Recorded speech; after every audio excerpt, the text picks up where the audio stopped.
Character आता था जिसका नाम था चिकारा। वो एक डॉन था। तो मैंने बच्चों को डराते हुए बस बोला कि चिकारा से दुश्मनी, और उस दिन से कैरेक्टर रियल कैरेक्टर से ज्यादा फेमस हो गया। तो बस इसका ये कंटेक्स्ट है। मैं कहीं भी बच्चों को बंदूक चलाना नहीं सिखाता हूँ। Believe in non violence. क्या हाल है दोस्तों, क्या हाल है बताओ?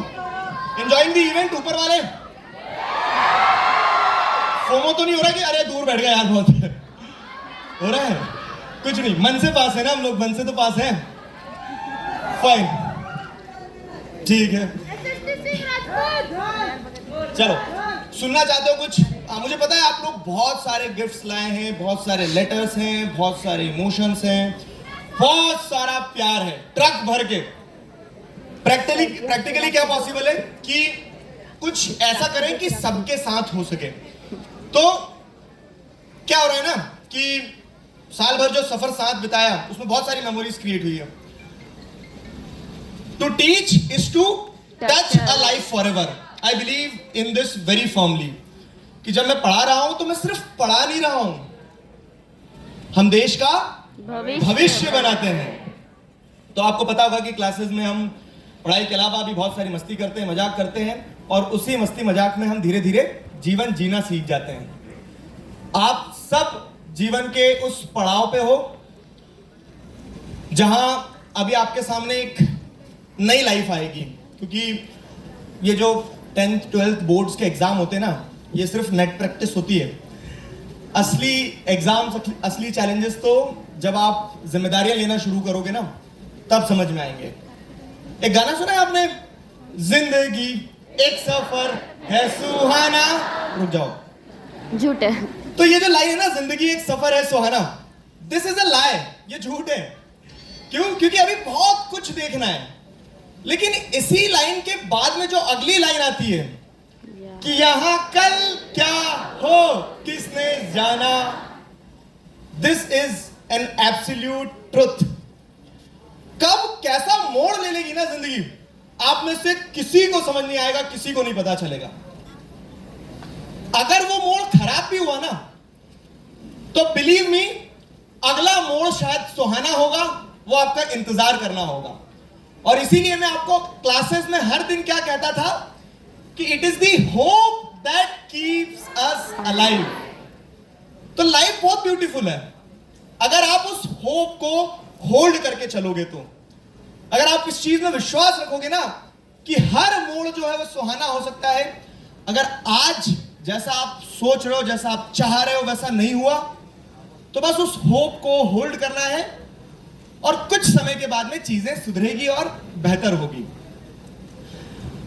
यूं तो मैं आपको बहुत सारी चीजें बताता रहता हूं, लेकिन जब हम ऑफलाइन मिल रहे हैं ना, तो I just want to take this moment, और मैं आपको वो बताना चाहता हूं शायद जो मैंने आज तक कभी किसी के साथ शेयर नहीं किया। मैं आप लोगों के साथ में वो शेयर करना चाहता हूं कि ये जो मेरे छोटे सारे भाई बहन हैं, ये जीवन को सीख पाए।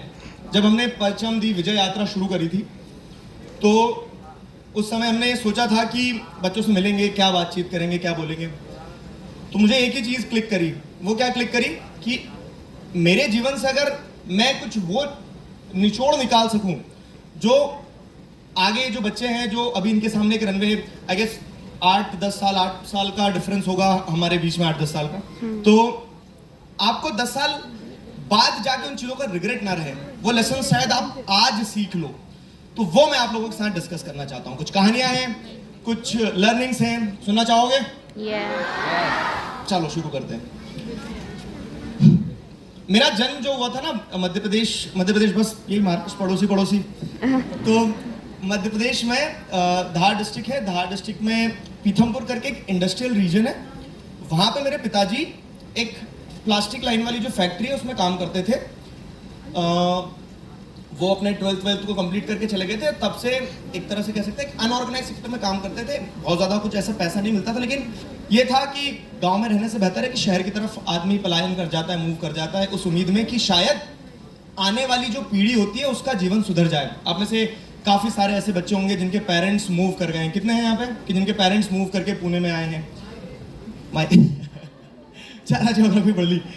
तो this is a normal practice कि लोग माइग्रेट करते हैं गांव छोड़ के शहर में जाते हैं, और जब एक गांव छोड़ के शहर में जाता है ना व्यक्ति, जैसे मेरे पिताजी गए थे, तो वो एक उम्मीद लेके जाता है किस चीज़ में, कि शायद आने वाली पीढ़ी जो है उसका जीवन सुधर जाएगा।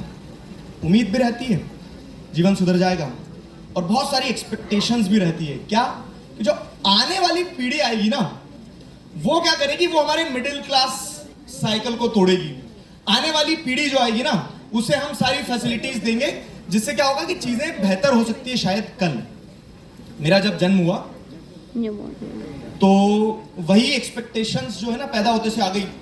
पूरा मतलब घर वाले तो ठीक है, घर वाले तो एक्सपेक्ट करेंगे, उन्होंने पैदा किया है। सारी रिश्तेदार, सारी समाज, सबने एक्सपेक्टेशन कर लिया कि ये आया है हमारे कुल में एक लड़का जो क्या करेगा, हमारे समय को बदल देगा।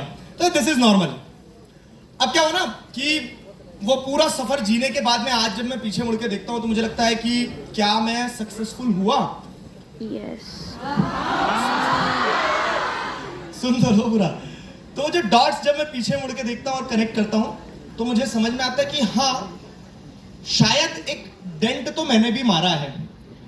एक डेंट ऐसा मारा है कि जैसे मैंने आपको बताया कि एक देश जो बनता है ना, वो देश बनता है वहां के विद्यार्थियों से। और किसी ने लिखा है ऐसा कि अगर आपको किसी देश को बर्बाद करना है तो आपको उसके ऊपर एटम बॉम्ब नहीं गिराना है।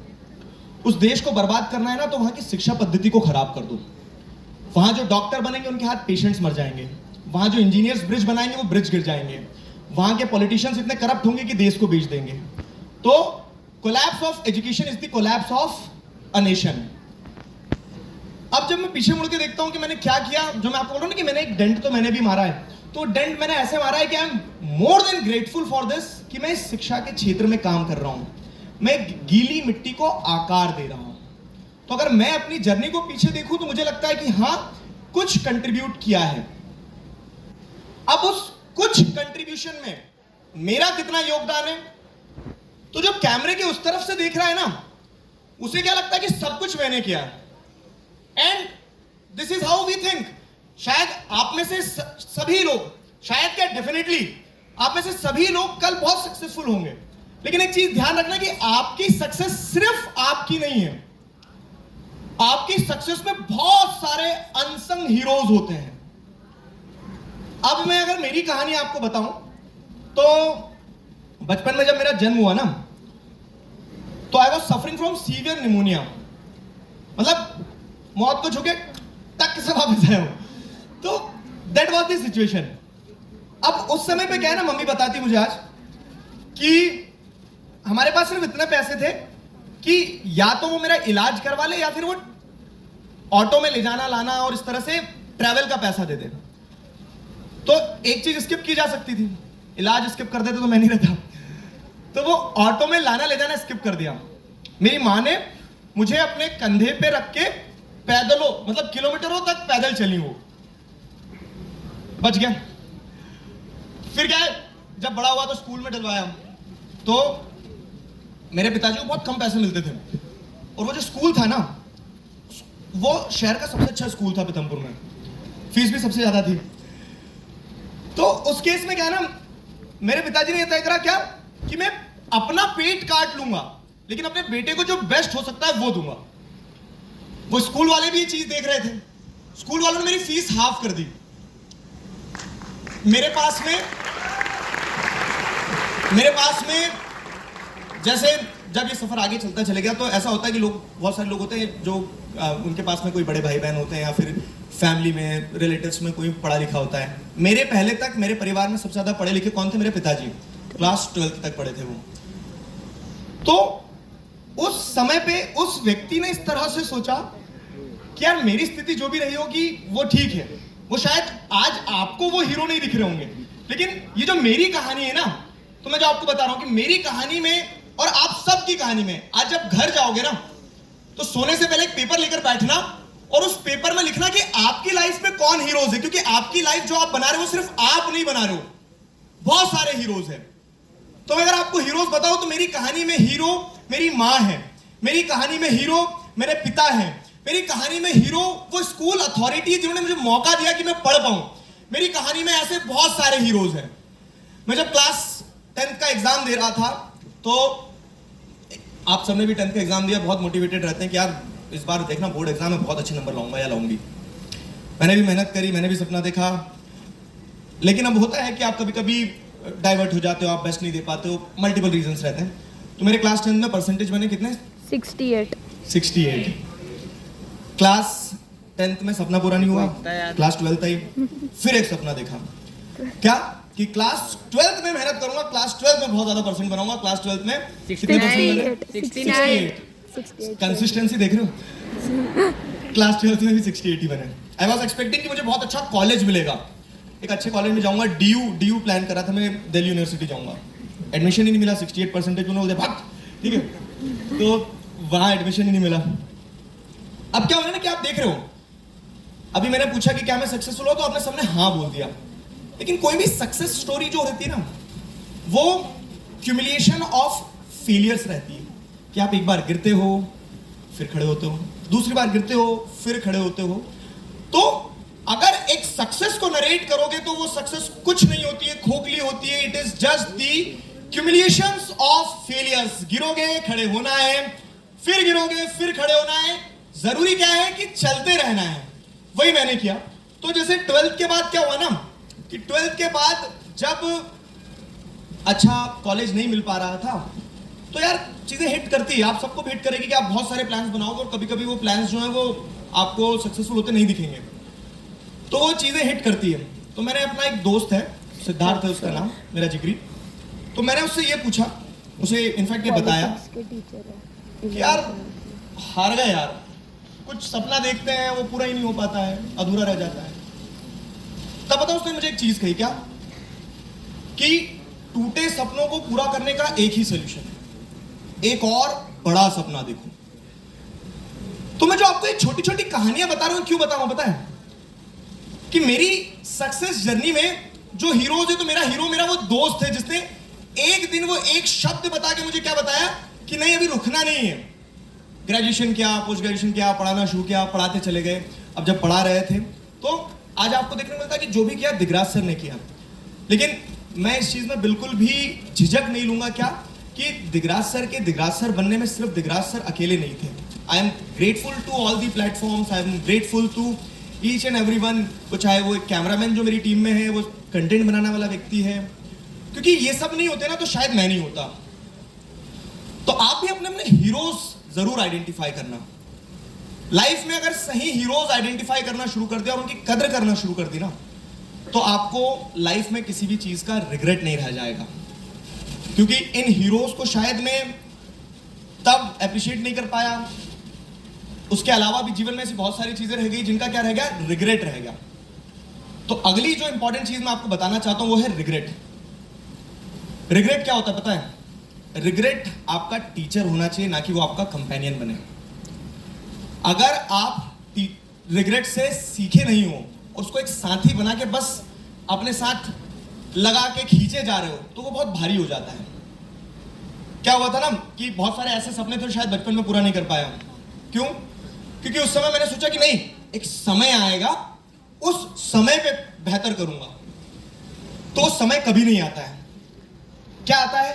सिर्फ और सिर्फ रिग्रेट आता है। तो रिग्रेट आपका कंपेनियन ना बने, वो एक टीचर बनना चाहिए। और आपका टीचर मैं हूं, मैं आपको सिखा रहा हूं कि जब जो मन करे, जो दिल करे, माता पिता के साथ बैठे हो, आपके बीच में रिलेशंस अच्छे नहीं है तो बोलो, बात करो। क्यों? क्योंकि एक बार समय जब निकल जाएगा ना, तो उसके अलावा सिर्फ रिग्रेट रह जाता है। जो चीजें करना है, जो सपना देखा है, जो स्ट्रीम लेना है, जो भी आपको करना है। क्यों? क्योंकि 4 पंक्तियां हैं जिन्हें पढ़ने के बाद में मुझे ऐसा इंस्टेंट रियलाइजेशन हुआ था ना कि उस दिन बस सिर्फ आंसू गिरे थे और मुझे समझ में आया कि मैं अपने बच्चों को वो चीज जरूर बताऊंगा, क्या कि एक बार समय निकल जाने के बाद सिर्फ और सिर्फ रिग्रेट रह जाता है। तो ऐसा लिखा था कि मैं अल्लड़ सा लड़का था जिन दिनों, एक मेले में पहुंचा हमकता हुआ, जी मचलता था एक एक शय पे मगर मोल दे ना सका मैं किसी चीज का। आज मेला लगा है उसी शान से, आज चाहूं तो सारी दुकान मोल लूं, आज चाहूं तो सारा जहां मोल लूं, मगर अब मन में वो रसाई का धड़का कहा और मैं अल्लड़ सा छोटा सा लड़का कहा।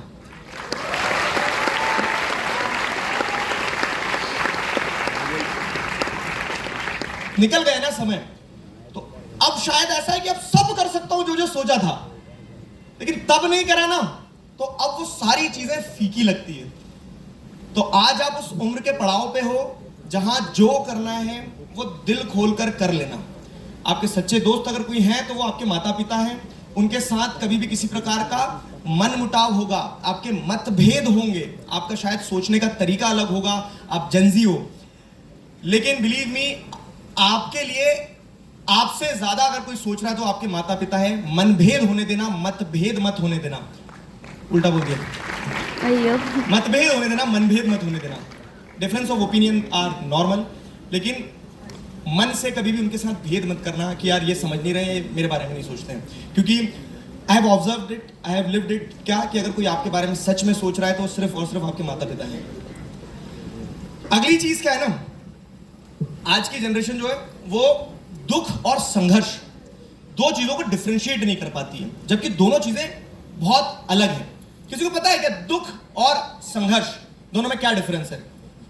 दुख और संघर्ष एक ही होता है ना? नो, एक होता है? नहीं होता है, अलग होता है। अलग कैसे होता है मैं बताता हूं आपको। दुख जो होता है ना, दुख वो होता है जिसकी क्षतिपूर्ति नहीं हो सकती है, मतलब जिससे आप ओवरकम नहीं कर सकते हो। फॉर एग्जाम्पल, आपने अपने किसी करीबी को खो दिया, तो जब एक कोई आपका करीबी आपसे दूर जाता है ना, तो वो एक दुख है, मतलब एक जेन्युइन दुख है, एक पेन है, क्योंकि वो वापस नहीं आएगा, वो अपनी जगह पे जा चुका है। और हम दुख को ही क्या मान लेते हैं? संघर्ष मान लेते हैं। लेकिन संघर्ष अलग होता है। संघर्ष वो है जो आपकी सफलता का फ्यूल है। संघर्ष वो है जो एसेंशियल है। अगर आप एक गरीब परिवार में पैदा हुए तो वो दुख नहीं है मेरे दोस्त, वो एक संघर्ष है, वो आपके हिस्से का है। अपने आप को ऐसा रगड़ो कि आप आने वाली पीढ़ियों के लिए समय बदल दो। तो वो संघर्ष जो है ना, वो बहुत एसेंशियल है। आप उसको दुख के साथ रिलेट मत करना कभी भी। संघर्ष जीवन का सार है। Struggle is the essence of life. अगर बिना स्ट्रगल के आपको सक्सेस मिल भी गई ना तो बड़ी खोखली लगेगी। तो आज के बाद कभी भी आपके दुख और संघर्ष को इक्वेट मत करना। अब बोलोगे कि सर दुख तो है, लेकिन जीवन में दुख से तो आप खुद ही बोल रहे हो कि ऊपर नहीं आया जा सकता है। I am absolutely aligned with this. I have a pain. मेरे भी हर व्यक्ति के जीवन में कुछ ना कुछ दुख होता है। मैंने भी अपनी बहन को खोया। तो अब क्या है ना, वो एक दुख है। दुख रहेगा, जीवन भर रहेगा। तो क्या दुख खराब होता है क्या? नहीं। Each pen has a purpose and the pen will leave you when the teaching is done.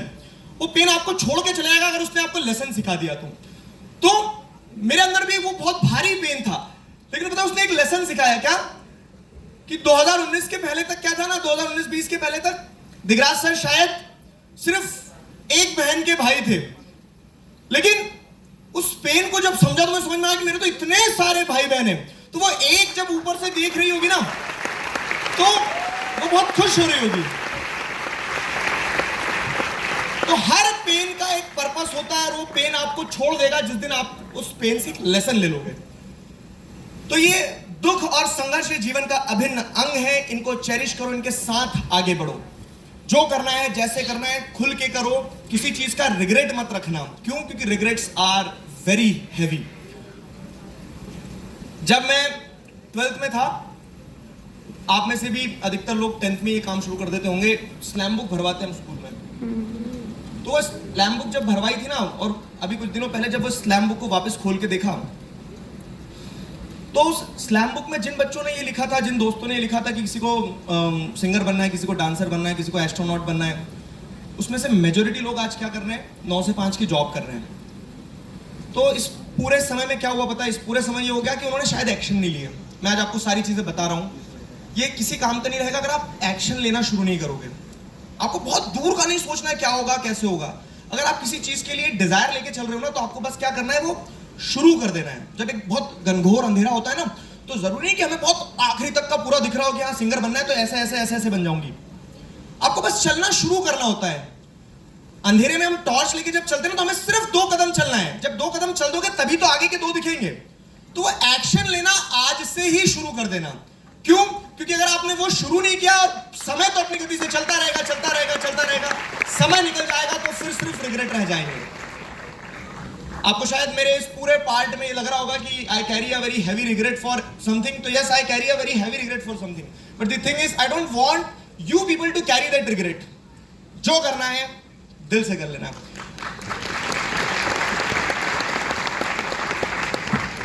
मुझे आज लव यू ऑल मुझे आज टीचर बनके बहुत अच्छा लगता है।